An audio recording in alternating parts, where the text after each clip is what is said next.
All right, you cannot leave the square root in the denominator.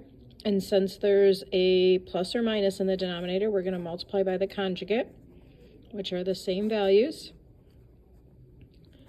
but the opposite sign. In the numerator, I have 6 times 1 plus the square root of 3.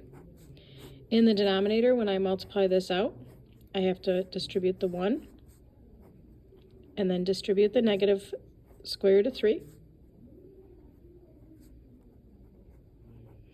In the numerator, I have 6 plus 6 square roots of 3 because I distribute that 6. In the denominator, my square roots of 3 cancel, and I have 1 minus the square root of 9 is 3. So I have 6 plus 6 square roots of 3 all over negative 2. Then I have to take 6 and divide it by negative 2. And I have to take 6 square roots of 3 and divide it by negative 2. So I end up with negative 3 minus 3 square roots of 3. For number 3, I can't subtract them because the radical parts are not the same. So I'm going to have to break this apart into a perfect and a non-perfect part. So this becomes 3 square roots of 3. So the square root of 3 comes down here, and I have 1 square root of 3 minus 3 square roots of 3, which is negative 2 square roots of 3. Over here, when we take the when we take the root or any root of a fraction, you take the cube root of the numerator and the cube root of the denominator separately. Remember, when we have a negative fraction, it can go in the numerator or in the denominator. Normally we chose to put it in the numerator. The cube root of negative 8 is negative 2. The cube root of 27 is 3. Right here, we're going to replace each of the x's with negative 2. So we have negative 2, and we're squaring all of that. That's what I'm testing you for right there. So this becomes a 4. Negative times a negative is a positive 4 plus 1. So my answer is 9. Right here, I'm going to take this negative 3, which is a negative exponent. And the first thing I'm going to do is, since it's a negative exponent, I'm going to take it inside of the parentheses. And inside of the parentheses, all I have is multiplication and or division. So I'm going to apply it to everything inside of there. That would be the x, the 3, and the y. So x to the negative 2 to the negative 3 is x to the 6th.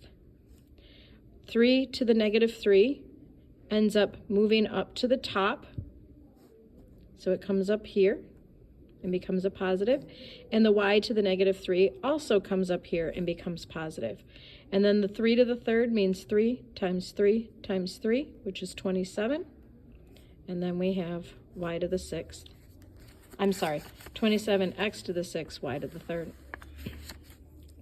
Down here we have x's in the top and bottom and 5's in top and bottom. We want to cancel, but before we can cancel, we must factor. So we GCF factor the denominator. And then once that factors, I can go ahead and cancel. So I'm left with 1 over x minus 2. And of course, I crossed off 5x. So we have to say 5x cannot equal 0.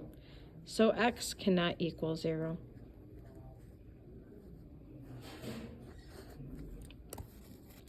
That same process is used right here in number 5. We cannot just cancel like this.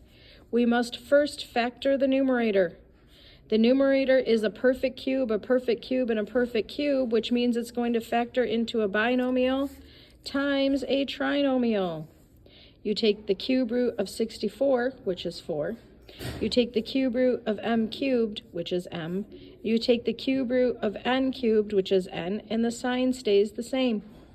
Remember, this is that thing that you just have to remember. You can't, there's no way around it. There's no not understanding it. You just have to remember. Square the first, so 4 squared is 16. M squared is m squared. The sign is the opposite. Multiply these together, so we have 4mn. The last one is always positive, and then we have n squared. So now you can see we can go ahead and cancel because we have a like factor.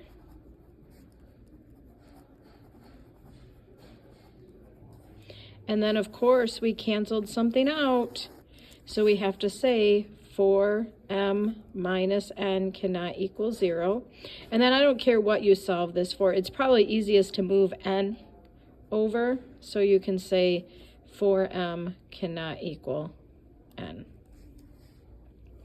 And then finally, this last one here on this first page, you can see here we have all of this inside of these parentheses is being raised to the 0 power.